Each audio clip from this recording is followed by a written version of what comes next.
ఒక ఉత్తమ రైతు కథ. పాటి పట్ల ప్రేమ. ఆంధ్రప్రదేశ్లోని ఒక చిన్న గ్రామంలో వెంకటరెడ్డి అనే రైతు ఉండేవాడు. అతనికి వ్యవసాయం అంటే ఎంతో మక్కువ.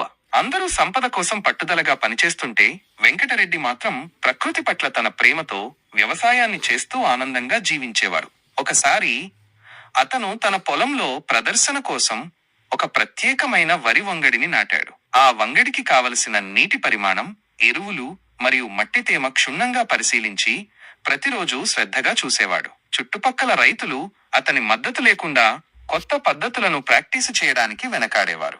ఒకానొక రోజున వెంకటరెడ్డి నాటిన వంగడికి అద్భుతమైన పంట వచ్చింది.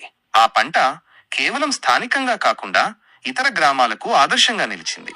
సజీవ వ్యవసాయం పద్ధతిని ఉపయోగించి ఆ పంటను తయారు చేయడం వల్ల అందరూ అతని దగ్గరకు వెళ్లి మార్గదర్శకత్వం కోరారు. వెంకటరెడ్డి ఏకంగా తన జీవన విధానంతో సశక్త రైతుగా నిలిచాడు. అతని కథ రైతులందరికీ ప్రేరణగా మారి ప్రకృతితో ఏకత్వంలో వ్యవసాయం చేయాలనే విషయాన్ని చెప్పింది. మొనగాడి ఉపదేశం: మనమంటే మన పంట.